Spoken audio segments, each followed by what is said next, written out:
Salve, salve galera! Sejam bem-vindos para mais um Tributologia. E esse é o programa de número 179 que vai ao ar no domingo, dia 9 de julho de 2023. Pessoal, semana que vem eu não estava aqui com vocês, semana passada, desculpa, eu não estava aqui com vocês. Eu queria pedir desculpas pela minha ausência. Eu tive um problema de saúde, eu peguei uma gripe e dessa gripe eu tive uma sinusite e dando aula com sinusite, minha garganta foi embora, eu fiquei completamente afônico, eu mal conseguia falar na semana passada.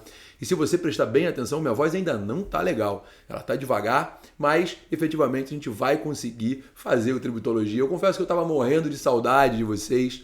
Eu tava com muita vontade de estar aqui de novo, porque semanalmente trazer esse bate-papo tributário é algo que me faz muito feliz e eu espero que vocês também tenham sentido a minha falta.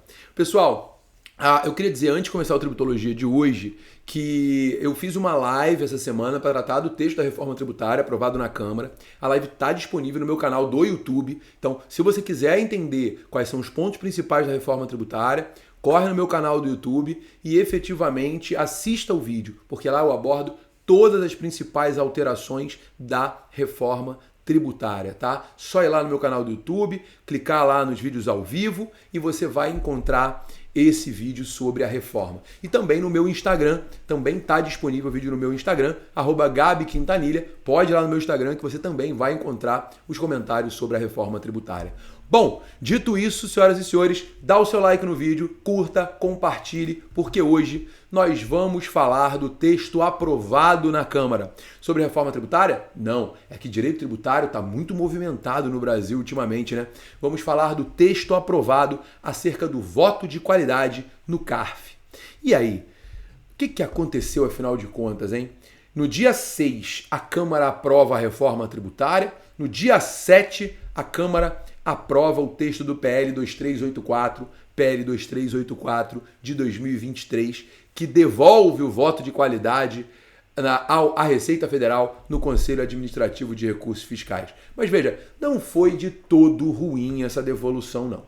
É óbvio que eu sempre critiquei o voto de qualidade, assim como eu sempre critiquei o fim do voto de qualidade. Eu não acho que o voto de qualidade seja a melhor solução para os empates administrativos, mas eu não acho também que deve haver o voto de qualidade como instrumento arrecadatório.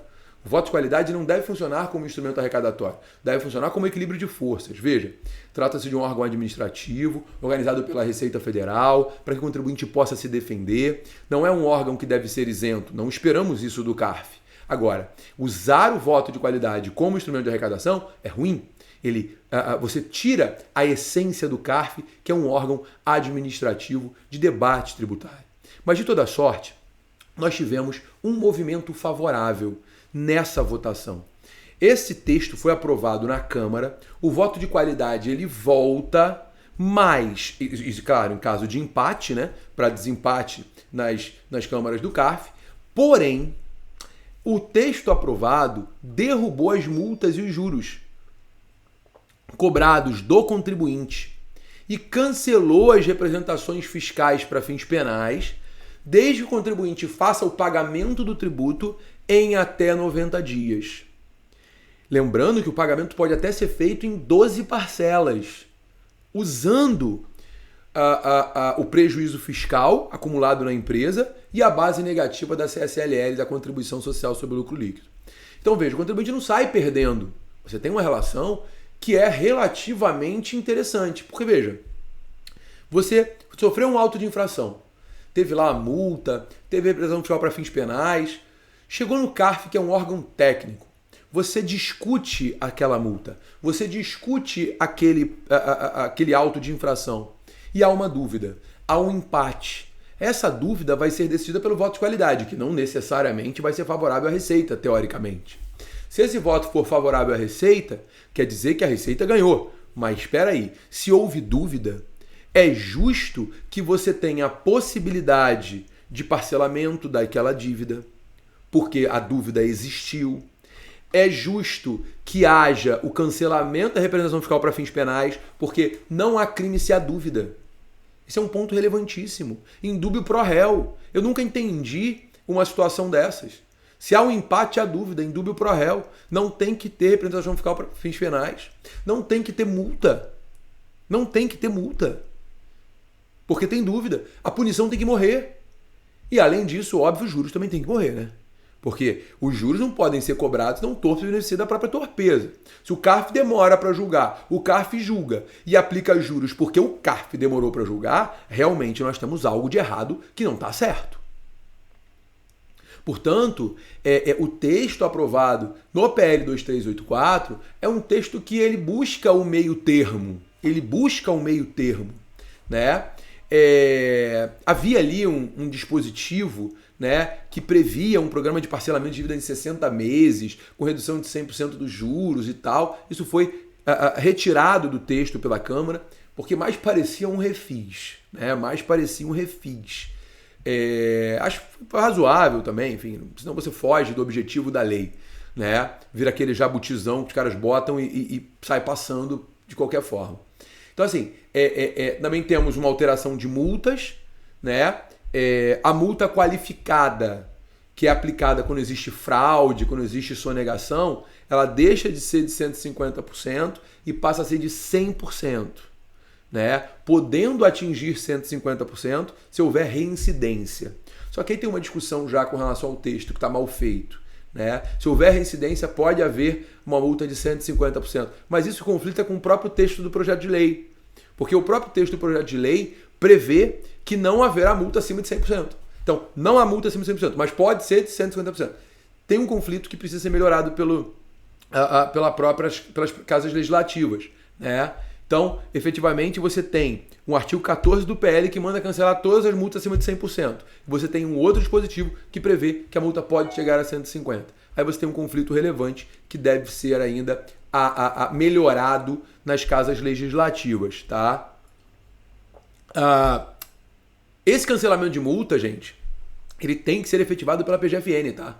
Esse cancelamento tem que ser imediato, sem a necessidade de provocação do contribuinte. Então, qualquer multa acima de 100% tem que ser cancelada pela PGFN, tá? A multa de 75%, que é aplicada pela ausência de recolhimento do tributo, ou seja, quando não há fraude, né, quando não há sonegação, ela passa reduzida em 1/3, se houver erro excusável do sujeito passivo ou comportamento que demonstra ali sua cautela para recolher os tributos em dia. É como se houvesse uma necessidade de compliance. Se a empresa estiver em compliance, ela pode efetivamente se beneficiar de uma redução de 1/3 da multa, né? O que seria bom também, né? Falar, eu estou tentando, estou fazendo a minha parte, eu errei, houve um vício na minha apuração. Enfim, isso seria algo razoável. E a proposta ainda prevê, o projeto de lei ainda prevê, que a Fazenda ela pode instituir uma transação tributária, abrangendo os casos decididos por voto de qualidade. Isso vai ser a PGFN que regula, a PGFN que faz. Né? E eu acho que nós temos pontos positivos, dentre eles, por exemplo, a possibilidade de sustentação oral nas DRJs. Hoje não tem sustentação oral na DRJ. Você passa a ter a possibilidade de sustentação na DRJ. Né? E você tem benefícios muito grandes com isso, porque hoje a DRJ julga sem que haja um controle do contribuinte. Né? O contribuinte não sabe o que foi julgado, não sabe o que foi debatido, né? Não sabe efetivamente o que vai acontecer naquele julgamento. O contribuinte ele sai muito prejudicado. Então você tem pontos muito positivos. Voltou o voto de qualidade, que absurdo. Não, voltou o voto de qualidade, ok, pois bem, sempre foi assim. Gabriel, você está muito a favor da Fazenda. Não estou a favor da Fazenda. Mas veja, é um órgão administrativo. Eu entendo que o voto de qualidade seja um equilíbrio das forças e tal. Acho errado usar o voto de qualidade com arrecadação. Repito, acho errado usar o voto de qualidade com arrecadação. O voto de qualidade não pode ser instrumento arrecadatório. Agora, quando você tem a possibilidade de pagamento de multa, de afastamento de multa, de juros, pagamento parcelado, quando há decisão pelo voto de qualidade, você já começa a equilibrar as forças. Eu só acho que teria que haver mais uma inserção nesse texto. Particularmente, eu acho que esse texto ele precisaria ser melhorado. Infelizmente não vai. Mas esse texto poderia ser melhorado. Porque, veja, o que acontece agora? Quando a gente olha para o contribuinte que realmente foi injustiçado, se ele não adota o pagamento em 12 parcelas ou o pagamento à vista para afastar juros e multa, ele vai ter que encarar esses juros e multa e vai ter que encarar uma ação judicial. E ele não vai ter a certidão positiva com efeito negativa. Particularmente, eu acho que caberia nesse texto, e faltou nesse texto, um dispositivo que concedesse a certidão positiva com efeito negativa caso o contribuinte optasse por debater em juízo esse crédito. Uma certidão automática, uma suspensão da exigibilidade do crédito automática caso o indivíduo ingressasse com a respectiva ação anulatória dentro do prazo de 180 dias, dentro do prazo de 120 dias, no prazo de 30 dias, não interessa. Agora, você garante o exercício do contraditório judicial, você garante o exercício da ampla defesa, você garante a inafastabilidade do judiciário e você garante que aquele caso que foi julgado, voto de qualidade, que havia dúvida, que não tinha certeza do resultado, que é um assunto debatido, que é um assunto discutido, possa ser levado ao judiciário. Então, efetivamente, eu acho que faltou no texto essa disposição, eu pelo menos não encontrei, se tiver, eu não vi. Posso ter lido, enfim, de forma equivocada, pode ter faltado, mas eu não vi essa disposição. E seria uma alteração relevante. O problema é que teria que ser por lei complementar para alterar o CTN. Mas teria uma causa de suspensão da exigibilidade do crédito e uma causa de fornecimento da CPEM. E aí o indivíduo poderia, perdeu? Ok, vou para a ação judicial e vou discutir aquele que realmente tem o interesse, né? Aquele que realmente tem o interesse. Bom, é isso. Senhoras e senhores, muito bom estar de volta, tá? Prazer estar com vocês, espero que vocês tenham gostado desse Tributologia. Eu sei que muitos de vocês não vão ficar muito felizes com o meu posicionamento acerca do voto de qualidade, mas sejam bem-vindos, muito obrigado. E semana que vem espero estar com a voz 100%, porque ainda não está não. Você percebe que ainda está muito anasalada, né? Mas sinusite forte, bateu. Foi tudo certo, eu vou ficar bem. Galera, beijo enorme, muito obrigado pelo carinho, muito obrigado pela presença. E semana que vem tem mais Tributologia. Dá o seu like, vai, curta, compartilhe. Beijo, povo. Até semana que vem. Tchau, tchau.